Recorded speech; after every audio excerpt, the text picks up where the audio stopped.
மேகநாதன் ராமநாதபுரம் பகுதி கழக முன்னோடியாகவும் சிறந்த செயல் வீரராகவும் ராமநாதபுரம் பகுதி கழக 65வது வார்டு செயலாளராகவும் இருந்தவர். 65வது வார்டு கவுன்சிலராக தற்போது இருப்பவர் ராஜேஸ்வரி மேகநாதன் அவர்கள். அவருடைய தவப்புதல்வன் வழக்கறிஞர் கமலக்கண்ணன் அவர்கள் சிங்கை பகுதி இளைஞரணி அமைப்பாளராக திமுகவுக்காக தீவிரமாக செயல்பட்டு வருபவர். அவருடைய முயற்சிகளும் இந்த நேரத்தில் வெற்றியடைய எமது வாழ்த்துக்களோடு அவர் கலைஞர் பிறந்த நாளை சில செய்திகளை சொல்கிறார்.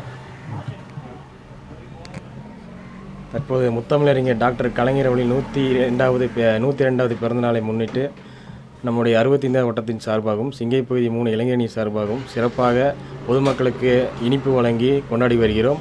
மாவட்டந்தோறும் நாங்கள் தலைவருடைய பிறந்தநாளை முன்னிட்டு இனிப்பு வழங்கி கொண்டாடி வருகிறோம். மேலும் எதிர்வருகின்ற 2026 தேர்தலை முன்னிட்டு நாங்கள் அனைவரும் கழக பணியாற்றி வருகிறோம்.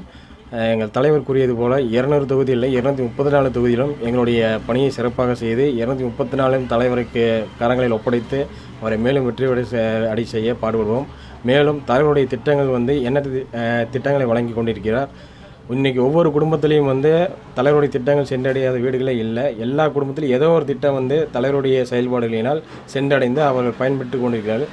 அதன் மூலமே நம்ம 234 தொகுதியிலும் வெற்றியடைந்து மாபெரும் வெற்றியடைந்து மறுபடியும் நம்முடைய தளபதி அவர்களை ஆரியணியில் அமர அனைவரும் சேர்ந்து பாடுபடுவோம் என உறுதியேற்கிறோம். நன்றி, வணக்கம்.